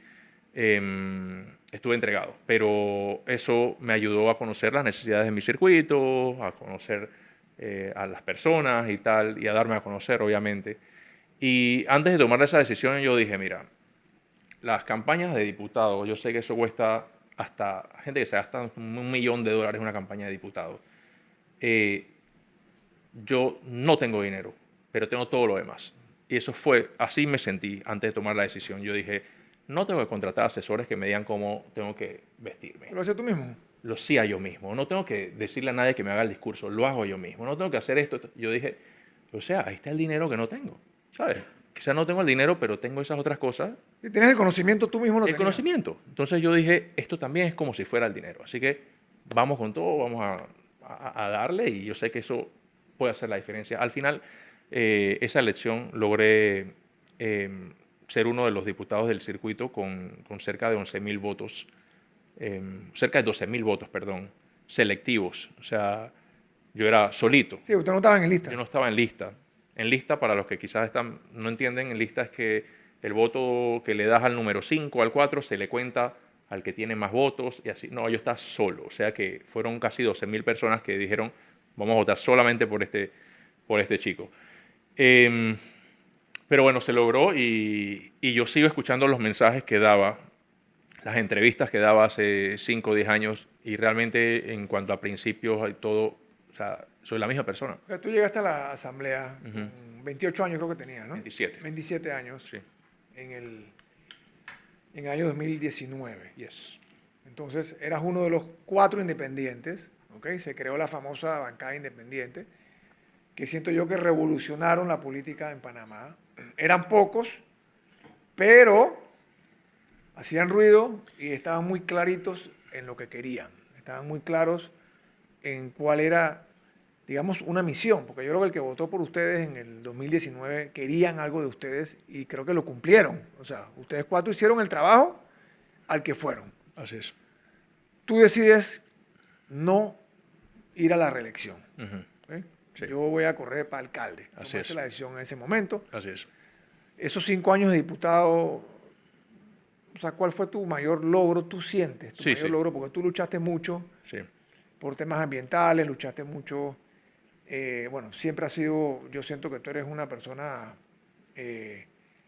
no voy a decir que de derecha, pero quizás libertario, no sé cómo te autodefines. Ahora te puedo comentar un poquito de eso. políticamente. Ahora te comento un Háblame poco de de eso. eso, porque Sí. esos 5 años que tú estuviste ahí, a veces la gente cree que ustedes 4 tenían el mismo pensamiento, que eran iguales y que pensaban iguales, y eso no es así. No es así. Y eso No es así. Creo que lo vimos después Sí. cuando se conformó Vamos, que también te voy a tocar ese tema. Sí. Creo que es importante que lo hablemos antes de que terminemos esta conversación, pero de qué sientes tú que fue tu mayor logro? Ok. ¿Te fuiste satisfecho y por qué no te postulaste Ok, a la ok. reelección? Bien, mira, de una manera muy concisa, yo logré salir de mi experiencia como parlamentario con 5 leyes de la República. Hay, ponerte un ejemplo, una de ellas que para mí es muy importante, es la de la movilidad eléctrica. Sí, La movilidad eléctrica es más allá de los vehículos privados eléctricos. La movilidad eléctrica es el metro, es el transporte público eléctrico, los buses eléctricos, las bicicletas eléctricas. Movilidad eléctrica es bastante sí, no son amplio. nada más los carros. No son solamente los carros. Y eso lo digo porque obviamente los detractores dicen, cuando hablan de movilidad eléctrica vamos a reemplazar los vehículos de combustión y a llenar Sí, las están calles de pensando vehículos que eléctricos. los Tesla y la vaina y ya, o sea, Eso, los eso carros no chinos, es. no. Eso, eso no es. Entonces, esta es una política que podría detallar cada una de ellas, pero voy con esta. Las otras podemos, quizá los que quieran tengan preguntas, me escriben. Esta política es disruptiva por diversas razones y porque es conveniente para Panamá. Panamá no es un país que genera hidrocarburos. Entonces, ¿qué quiere decir eso? Panamá se gasta más de 6.000 millones de dólares como país en todo lo que es el petróleo refinado y todo esto, para el combustible. Si Panamá apuesta por las energías renovables no convencionales, si apuesta por la movilidad eléctrica, o sea, eso es algo que se genera aquí en Panamá. Y se queda aquí la plata. Y la plata se queda aquí. Son muchos comercios que van a poder emplear y todo esto. Y quizás otros se preguntan, oye, pero eso es solamente para los ricos. Es que precisamente para eso es el impulso de una ley de movilidad eléctrica, para que no solamente sean poquitos los que puedan adquirir vehículos eléctricos, sino democratizarlo. Hoy en día, esta ley permite, entre otras cosas, por ejemplo, crear lo que es la infraestructura de carga y que puedan operar. Sin la ley de la movilidad eléctrica, era imposible que las más de 170 estaciones de carga de vehículos eléctricos pudiesen vender la energía en Panamá. Eso era imposible. No se podía, ok. No se podía. La ley, esa es una de las tantas bondades de esta ley que lo permite. Cada vez que alguien vea una estación de carga de vehículos eléctricos y vea gente cargando vehículos eléctricos y vea gente empleada que está trabajando, todos esos empleos se han formado gracias a que la operación se puede dar y eso se logró gracias a la ley, que esto estaba totalmente vedado por la ley que no permitía, o sea, la ley de energía en Panamá no permitía la venta ni reventa de la energía solamente para distribuidores y generadores de Claro. energía. Esta ley rompe con eso, o sea, desde ese punto de vista fue bastante revolucionaria en ese punto de vista, pues, o sea, positivo. Entonces, infraestructura de carga, incentivos fiscales, por ejemplo, el impuesto de importación, la persona que quiera adquirirlo no tiene que pagar, no tienes que pagar placa por 5 años, tienes estacionamientos preferenciales, cuando vayas a los centros comerciales veas estacionamientos preferenciales, eso está establecido Así también. mismo Lo que es la infraestructura de carga para los edificios. O sea, Panamá es un lugar que está lleno de PHs, entonces muchos antes de la ley no tenían contemplada una salida para poder cargar vehículos eléctricos, entonces la ley les permite irse reajustando y todas las nuevas edificaciones tienen que venir ya con una salida de vehículos eléctricos. Eso es otra de las bondades de esta ley. El transporte público, establecimos metas para que vaya haciendo un recambio de transporte público de combustión a transporte público eléctrico. Hace menos de 2 meses y medio hicieron un anuncio de más de 60 buses Sí, eléctricos. por ahí viene una licitación de 20 y pico millones de dólares en buses eléctricos para mi bus. Buses eléctricos para mi bus justamente, y todo esto son con créditos a muy bajos intereses, créditos que Panamá está ahora también pudiéndolo aprovechar toda vez que tiene la legislación, y no solamente la legislación. Esta es una ley que no solamente existe como ley, tiene su reglamentación. Y se ha creado un ecosistema importante. Fue una ley súper consultada, o sea, nos tomó como 2 años y pico ir definiendo, porque que fue una experiencia muy enriquecedora para mí. Con esta, especialmente esta ley, la ley de los plásticos, eso es para otro podcast entero. Pero poder sentar a personas expertas, porque esto no es solamente de que sienta a los expertos. Es que los expertos no piensan iguales. Un experto dice vamos para acá y un experto dice vamos para allá. Entonces ahí es donde entró mi labor de, hey, tenemos que ponernos de acuerdo, porque si tú vas para allá y tú vas para allá, nos vamos a quedar discutiendo. Se pasan los 5 años y no tenemos nada. Tenemos que ordenar esto de esta manera. Nos poníamos a debatir. Recuerdo una vez debatíamos como un artículo. Pasaron como 2 horas para definir la palabra. La palabra. Pero bueno, salió la ley de la movilidad eléctrica. Beneficios, de todas maneras, para que la gente lo tenga muy claro. Un vehículo eléctrico es más costoso que un vehículo de combustión. Pero un vehículo eléctrico no tienes que cambiarle, no tiene 20.000 y pico de piezas que tienes que cambiarle. O sea, que te ahorras en piezas. Todas esas piezas que son desechos, es menos contaminación desde ese punto de vista. La batería, que es una batería de litio, y muchos criticarán, no, que el litio y tal. O sea, ya hay empresas que reciclan la batería de litio. ¿No? Le puedes dar un segundo uso en paneles solares o la puedes reciclar. Ya hay empresas aquí en Costa Rica que de hecho tuve la oportunidad de conocer a los dueños de la empresa que recicla las baterías de litio. Es decir, le puedes dar una segunda vida. No tienes que hacerle mantenimiento. Al tener una batería y muy poco, no tener tantas piezas, no tienes que hacerle mantenimiento. Es decir que al principio cuesta un poco más, pero si lo ves en 5 años, en función de los 5 años te estás ahorrando un montón de dinero. Mucho más barato, así mismo. Mucho más barato. Y estás ahorrándote también en combustible. Panamá se gasta, como un promedio, cerca de 500 millones de dólares en 10 años aproximadamente en combustible. Si nosotros, o sea, Panamá me refiero al gobierno central, ni siquiera gobierno central, ni siquiera contando los gobiernos locales ni nada de esto. Solo en gobierno central el gasto en combustible asciende a unos 500 millones de dólares en unos 10 años aproximadamente, en 5 o 10 años. Entonces, si tú reduces eso a 1/3, que es lo que se gastarían en los vehículos de este tipo, por lo menos el transporte público, si los buses fueran eléctricos, te estás gastando mucho menos dinero del contribuyente. Entonces, es una apuesta que quizás habrán países a los que no le da mucho sentido, pero a Panamá sí le hace sentido. O sea, a Panamá sí le hace sentido apostar por las energías renovables, sí le hace sentido apostar por la movilidad eléctrica, porque es un país donde se puede producir. Quizás hay otro país donde no tienen sol. Acá es un país donde, ya en términos de energía solar y tal, aquí sí, no, en vez de estar pagando por combustible, estamos pagando por recursos nuestros. O sea. Sí. Entonces, bueno, esa es una de las leyes. Tengo 5 leyes. 2 tienen que ver con reciclaje, una con reciclaje industrial, una tiene que ver con los plásticos de un solo uso, que cuando vas, por ejemplo, a la lavandería y no te dan el cobertor ese de plástico que antes siempre lo daban, sí, eso es desecho, eso es producto de esa ley. Cuando vas a comprar platos y ya no ves los platos de plástico, eso es gracias a esa ley. Los carrizos se han reducido. Ha sido una lucha un poco más complicada, sin carrizo.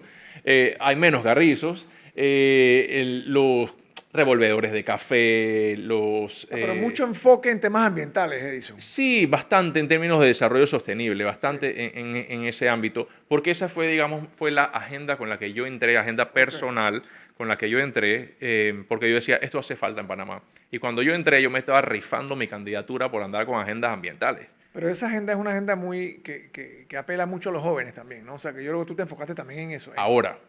Ahora, cuando yo estaba haciendo campaña con 27 años, quizás los jóvenes se identificaban, pero eso no era un tema en la política. Okay. O sea, y por eso digo que me la estaba rifando, porque quizás habían otros temas más sexy para tener el voto. Yo hablaba de medio ambiente, de la gente, este pelado que está hablando de medio ambiente. ¿Cómo se come eso? Entonces, digamos que yo entré con algo que era bastante novedoso para la política. Hoy en día ya no lo es. Hoy en día ya... O sea, Panamá en estos 5 años avanzó de una manera importante en la conciencia ambiental. Es decir que yo me siento que he hecho un poquito de contribución. Obviamente, todos los grupos que existen han hecho una labor muy impresionante. Y yo siento desde el punto de vista político he puesto mi granito de arena con respecto a la conciencia ambiental que hoy existe. Que antes de que estuviésemos en la Asamblea, esos 5 años no se hizo nada en ambiente, absolutamente nada. Tienes razón. Tienes razón. Entonces, bueno, he logrado, junto con una universidad española, otorgar ya más de 180 becas para jóvenes para estudiar una maestría. Eso lo has estado haciendo y lo sigues haciendo. Y lo sigo haciendo. O sea, ya no estando en política, lo continúo. Más de 180 becas que cubren el 80% para jóvenes. Eso es bastante plata, o sea, te ahorras mucho dinero. ¿Estudian allá o estudian Ellos online? estudian en línea, En estudian en línea, ok. estudian en línea. Y bueno, te reduce bastante los costos. Bueno, como la bancada, iniciamos muchas cosas que hoy en día se mantienen, nos despojamos de los privilegios y tal, que renunciar a los privilegios y todo, obviamente. Algunas prácticas que mi despacho fue pionero, por ejemplo, la creación de informes mensuales. Ahora yo veo que diputados tanto de libre postulación como de partidos políticos hacen informes mensuales. Eso fue algo O sea, que... ustedes yo siento que subieron la barra, o sea, la gente ya espera ese nivel de transparencia o de rendición de cuentas, que era una de las cosas, digamos, principales de ustedes cuatro en el periodo anterior. Y yo te pregunto, bueno, tú decidiste no correr, no reelegirte, corriste por para alcalde de la ciudad de Panamá. ¿Qué rol jugaron ustedes cuatro, el papel de ustedes cuatro, en que el electorado panameño haya decidido mandar a 20 independientes a la asamblea? Bueno, y 3 diputados de Moca. O sea, ¿sientes tú que tuvo mucho que ver lo que ustedes hicieron y la gente dijo yo quiero más de eso en la asamblea?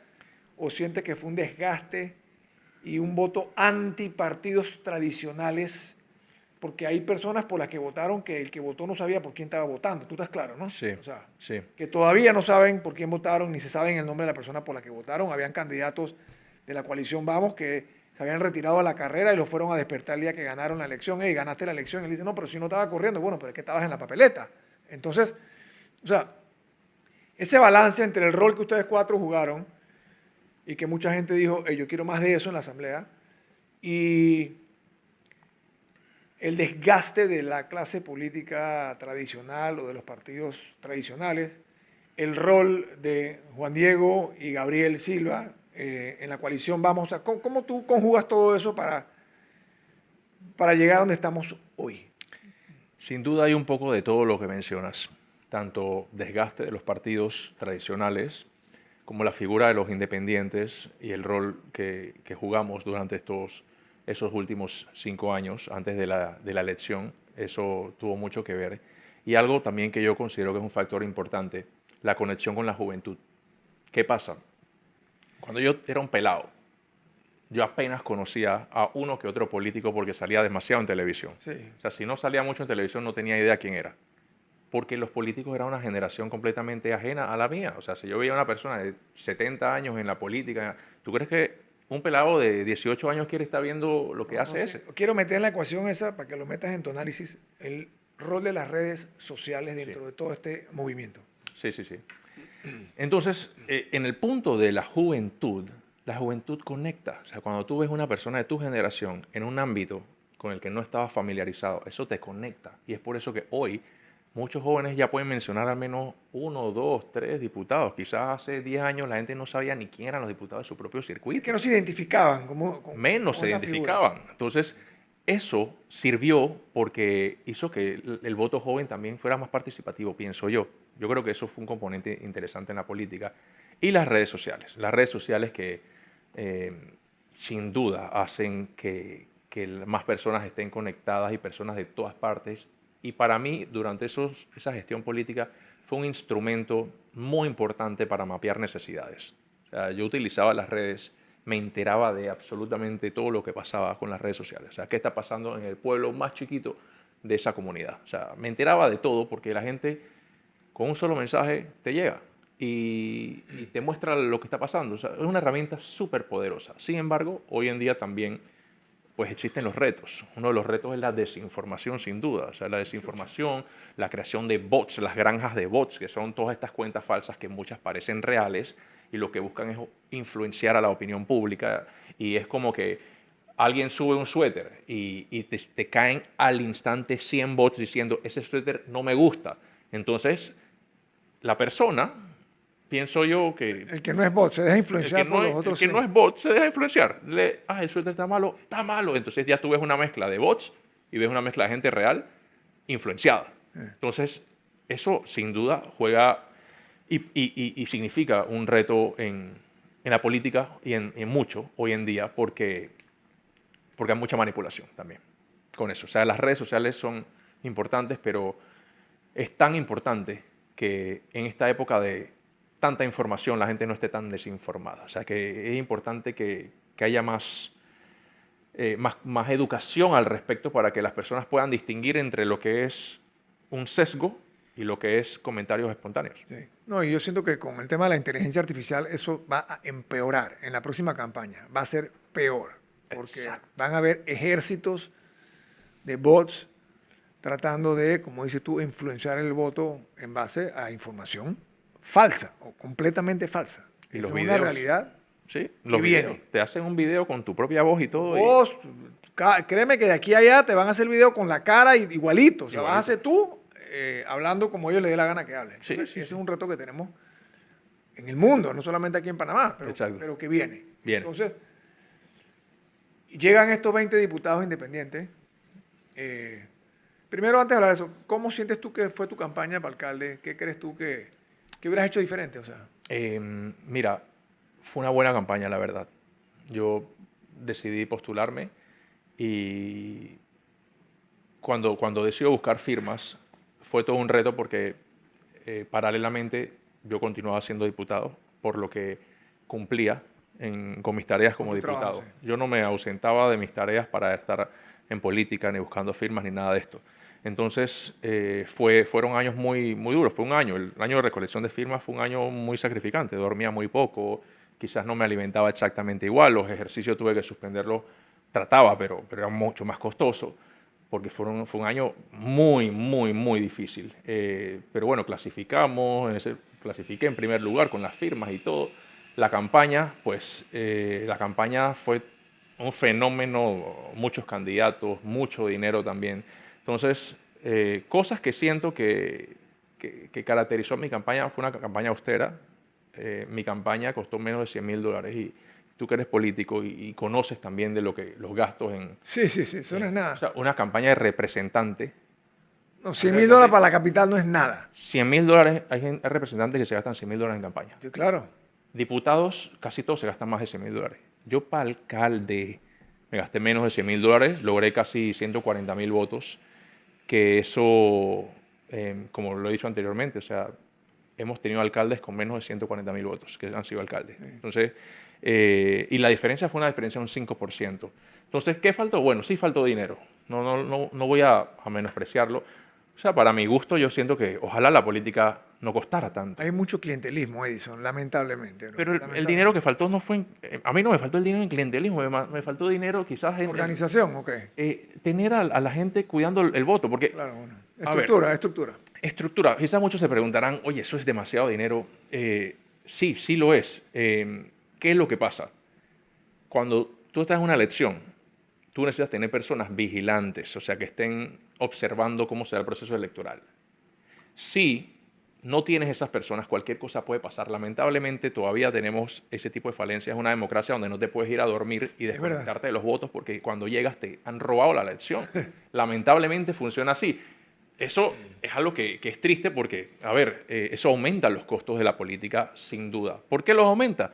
Por razones obvias. O sea, solamente ese día de la elección, si tú le dices a una persona, mira, está presente en todo el proceso va a arrancar a las 6, 7 de la mañana, esa persona se queda de 7 de la mañana hasta que empiecen a contar, pero primero cuentan los de presidente. Cuando empiezan a contar los de alcalde ya son como las 3 de la mañana, 4 de la mañana. Ese conteo no terminó como hasta el día siguiente. Obviamente que ya son turnos, ya no es una sola persona, ya son 2 personas y ya tienes que alimentarlas. Y solamente en el circuito de Panamá teníamos más de 1,000 y pico de Tira los mesas. números, tira los números. Tira los números. ¿Cuánto cuesta tener más de 1,000 y pico de personas multiplicado por 2? Porque tienes que tener 2 turnos, darle una comida a cada una de esas personas. O sea, solamente el día de la elección me hubiese costado más de lo que me gasté en toda la campaña. Y yo creo que eso, al día de hoy, eso me pesó. Porque yo no tuve los representantes de mesa. Muchos, acabada el conteo de presidente, mucha gente se fue. O sea, hubo áreas críticas. En donde se hacen travesuras todas Totalmente. las elecciones. O sea, si a mí me dicen, hey, esto pasó porque no tenías representante de voto, yo me lo creo. O sea, el margen fue bastante estrecho, 1. 2, o sea, si a mí me quitaban 12 votos, solo 12 votos, por cada una de las mesas hacían la diferencia con la que hicieron. Y si no tienes a nadie que te cuide los votos, es posible que me hayan cocinado ese día. Pero tú sabes que, como me reitero, yo doy gracias a Dios por cómo han salido las cosas, porque me ha hecho a mí, primero, entender que no siempre es mi voluntad, o sea, sino la voluntad de Dios, uno. Dos, he podido vivir algunas otras cosas que de lo contrario no hubiese podido estar viviendo en este momento. O sea, la vida de un político que entra joven a política tiene pros y contras, y yo creo que uno de los contras es que estás muy sumergido en un entorno que te limita mucho ser una persona normal. ¿Qué es ser una persona normal? Quieres conocer personas, quieres salir, o sea, quieres casarte, quieres tener hijos, quieres tener tu negocio, o sea, si tú estás 24/7 pensando en política, o sea, te limitas a ser una persona normal, o sea, Sí, y somos claro. seres humanos y al final como que se te va la vida metido en algo que hasta es un poco ingrato, porque, bueno, en mi Un poco caso, no, muy ingrato. quizás es bastante ingrato. O sea, así como hay gente que reconoce, y gracias a Dios, la mayoría de las veces cuando salgo, hay gente que todavía, ahorita yo fui al gimnasio y alguien me paró, brose, o sea, la gente, ese cariño se siente, pero también hay gente que dice, no, hombre, ya se les olvida, se les borra el cassette, se les borra las trasnochadas cuando te enfrentabas y hay gente que unos te aman, otros no te aman. O sea, eso pasa en la política. Pero he vuelto a tener una vida como un ser humano normal de mi edad y eso... Y se siente bien, o sea, se siente Lo bien. importante es eso, que te sientas bien. Estoy creciendo en otras cosas. O sea, yo estoy creciendo más ahora que cuando estaba ¿Qué en estás años haciendo? en la asamblea. ¿Qué estás haciendo ahora? Ahora mismo fundé mi firma, una firma de Brose asesoría Group, legal, ¿no? Brose Group. Ajá. Tenemos asesoría legal, política, tenemos firmas aliadas que prestan asesoría en contabilidad, auditoría, impuestos, hacemos página web, entre otras cosas. Tengo ese proyecto, sigo haciendo mi podcast un poquito menos seguido que como me gustaría, porque obviamente es bastante leal. Solamente Sí. la firma me demanda tiempo, atender a los clientes y todo esto demanda tiempo, conformar el equipo demanda tiempo, porque el éxito de todo tipo de proyecto no es uno solamente. La gente, el equipo. El equipo, eso toma tiempo. Entonces crear la estructura es algo que me pudo haber tomado hasta 6 meses, bien. Nosotros lanzamos la firma hace como 2 meses. Ah, o sea, la acabas de lanzar. Sí, de lanzarla sí, la acabamos de lanzar. Ok. Pero crear todo el proceso de que no faltara nada, me pudo haber tomado 6 meses pensando cómo será esto. Sí, para lanzar. Sí, Sí, claro. y Trabajo gracias previo. a Dios va bastante bien. Vas bien. Va bastante bien, gracias a Dios, eso me gusta. Tengo ese proyecto, tengo el podcast y pronto voy a estar anunciando otro proyecto. La premisa la voy a dar yo mismo, la voy a dar pronto por ahí. Pero bueno, estoy ocupado desde el punto de vista del sector privado, estoy aprendiendo, y lo digo, estoy aprendiendo más ahora que cuando yo iba a escuchar la hierba que hablaban en la asamblea muchos de En el los sector colegas. privado es donde Es cool. realmente es necesario. Para mí, mira, mi posición, para poder ser un buen político, un buen diputado, un buen alcalde, un buen presidente, tú tienes que haber aprendido, tienes que tener conocimiento del sector privado. O sea, para mí es un requisito para hacer un buen trabajo. Entonces, cualquiera puede llegar por otras razones, pero para hacer un buen trabajo. Total. Yo lo he compartido siempre, pero no había tenido la oportunidad de tener mi propia firma, en este caso, empresa, no había tenido la oportunidad y está complementando lo que ya pensaba. O sea, siempre he tenido una mentalidad de que el gobierno tiene que apoyarse en el sector privado. El sector privado hay que hacerlo crecer, ayudarlo, que la gente tenga empleo, que se realicen y tengan sus El emprendimientos. gobierno tiene que quitarse del camino. El gobierno tiene que ser más limitado, facilitar la vida. Bueno, hacer la cosa más fácil para la inversión. O sea, eso lo tenía, y así, por supuesto, la inversión. ahora lo estás viviendo, ¿no? Ahora lo estoy viviendo y lo estoy complementando lo que ya sabía, pero ahora estoy aprendiendo en cantidades industriales. Yo te digo, yo aprendo más ahora en el sector privado con mi propia empresa que lo que aprendía en un mes sentado ahí escuchando las barbaridades que a veces hablaban. Proyectos que desde el día 1 ya tú sabes que iba a votar en contra Iba porque no para tenía ningún ningún lado. sentido, no iba para ningún lado. Entonces, si tú me preguntas, ¿por qué yo no me reelegí? Uno, porque quería postularme para alcalde, y dos, que con la asamblea como estaba, yo decía, yo no aguanto 5 años más en esto. O sea, sentía que me estaba estancando intelectualmente. O sea, me quitaba tiempo e intelectualmente no estaba creciendo. O sea, me sentía estancado escuchando la misma hierba todos los días. La gente preocupada más por el poder y por pendejadas de esas. El que hay para mí. Sí, horrible. ¿Cómo crees que lo está haciendo los 20 independientes? ¿Crees que están viviendo, cumpliendo con las expectativas de la gente que votó por ellos? ¿O siente que están cayendo en política tradicional? Mira, yo tengo sentimientos encontrados ahí. Por una parte, por supuesto que es mejor tener gente que pienso yo están comprometidos con algo tan básico como es no robar. O sea, el hecho de que haya gente que esté sentada en una curul y no se esté transando, robando el dinero. Ya eso es ganancia. Ya eso es ganancia. Pero eso no es suficiente. O sea, no es suficiente ser diputado y decir, yo tengo asistencia perfecta, yo también tuve asistencia perfecta. O sea, bueno, casi perfecta, pues. Sí. Y cuando no la tuve fue porque me seleccionaron una cuestión de jóvenes y devolví el dinero de esos días que no estuve en la asamblea. Pero si tú vas a ser diputado para pifiarme que tuviste asistencia perfecta, con una bancada de 20, tú me estás haciendo perder el tiempo. O sea, yo no estoy aquí pagándote para que tú te estés tomando selfie y me digas que fuiste a todas las sesiones. Eso no es suficiente. O sea, tienes que hacer más. Y si es una bancada más fuerte, tiene que conseguir más. Más O sea, de lo que consiguieron 4 diputados. hey, ahora mismo yo creo que cualquiera de los 4 que estuvieron en la asamblea, en esa bancada independiente, estaría viviendo su sueño legislativo. Con una bancada tan fraccionada, yo creo que ahí es donde puedes ser líder. Nosotros no tuvimos esa oportunidad. Entonces, si tú teniendo una bancada tan amplia en tanto tiempo, es que, o sea, proyectos de ley que muchos son muy sonsos, o sea, no sé, yo siento como que Le falta. yo creo que falta. Entonces, obviamente, creo que es un proceso. Ojo, no puedo hablar por todos, porque ahí te estoy hablando de un panorama bastante general. Hay personas individuales que yo las rescato, hay personas individuales que tienen proyectos interesantes, hay unos que otros proyectos interesantes, pero en sí yo siento que hubiese esperado un poco más.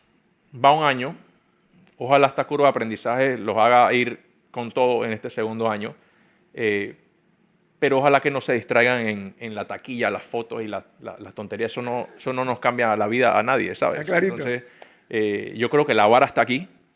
Muchos han replicado lo que nosotros hicimos. O sea, todo esto de los informes, la rendición de cuentas, la transparencia, ser comunicativo. O sea, todo eso se ha replicado, pero queremos más. O sea, no te conformes con Sí, no podemos quedarnos en lo que ustedes pudieron lograr con 4 personas. Exacto. O sea, nosotros 4, y lo digo, nosotros cambiamos cómo se vota en la asamblea antes de que llegaran los independientes.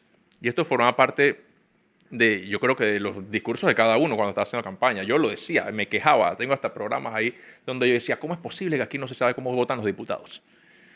Ah, no, que la línea de partido, que los diputados votaban pegándole al pupitre. Pues nadie sabía, tantos votos y tantos votos. Nadie sabía nada. Nosotros cambiamos que hoy en día en la asamblea existirá el sistema ese electrónico donde se sabe cómo vota cada diputado. Solamente ese cambio es un cambio brutal para ir limpiando la política. Eso lo hicimos 4 personas. Obviamente que, bueno, no fueron los independientes los que compraron el equipo, lo que sea, pero la presión la hicimos nosotros. La hicieron ustedes, yo estoy Sin claro. nuestra presión, ellos jamás hubiesen hecho eso. Entonces, solo eso, logrado de 4, y cada uno con sus metas individuales, cada uno tendrá sus propios proyectos. Oye, eso es bastante. Ahora dime tú si son 20. Caramba, o sea, eso lo logramos como al primer año más o menos. Yo te hago la pregunta porque hay muchas expectativas y la forma en como estos 20 diputados se manejen y lo que logren o no logren va a definir mucho si esa bancada de 20 sigue creciendo o si eso va para atrás. Sí. Entonces tienen un gran reto porque así con ese triunfo que tuvieron, con eso viene una responsabilidad que tienen esos 20 diputados. Yo estoy de acuerdo contigo, conozco muchos diputados, respeto a muchos de esos diputados, igual que de algunos diputados de partidos, pero tienen un rol importante que jugar, cumplir con las expectativas y tratar de que ese número de 20 crezca.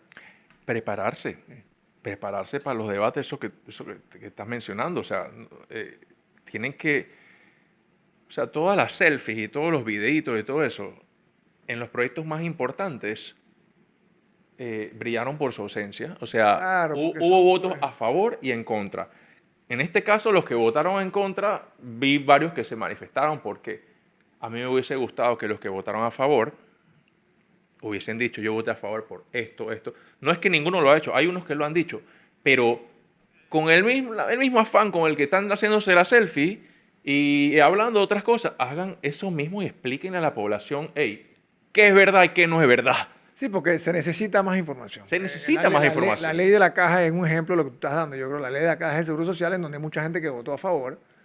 Votaron a favor, pero sencillamente no quieren dar la cara o cogen distancia o no justifican. Y ojo, no es que hay que justificarlo, pero tienes que explicarlo. Tú estás ahí representando a un electorado. Entonces yo sí creo que hace falta eso. O sea, en los proyectos más controversiales es todavía más necesario, pero es cuando más la gente que va a votar a favor y si cree que el voto a favor le va a llevar un costo político, entonces tratan de votar a favor, pero agachados, ¿no? Entonces tratan de pasar agachados con el voto a favor. Entonces, no le están haciendo ni un favor al país. Exacto. A los que están haciendo eso, que obviamente no son todos. Exacto. Edison, antes de cerrar, sí, un mensaje a todos esos pelados que están ahí de 20 años, 18 años, que quieren cambiar el mundo. ¿Qué les dice? Ok. Yo creo que para poder cambiar el mundo, primero tenemos que cambiar nosotros mismos. Y repito, para poder cambiar el mundo, primero tenemos que cambiar nosotros mismos. ¿Qué significa eso? Vive tu vida de una manera sana. Come bien, ejercítate, duerme, estudia, prepárate, sé una buena persona. O sea, tú quieres cambiar a los demás, tienes que ser ejemplo para poder cambiar a los demás. Y muchas veces cambiar a uno mismo es duro. Si tú tienes un hábito, por ejemplo, a mí me fascina comer pan, y lo digo aquí.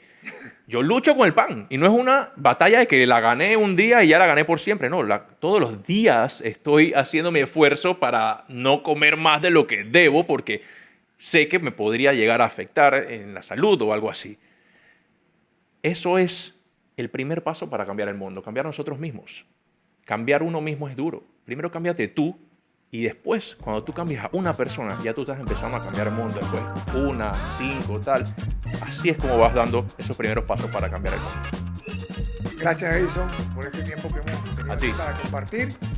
Y nos vemos en el próximo. Hasta luego. Gracias, Edison. Gracias.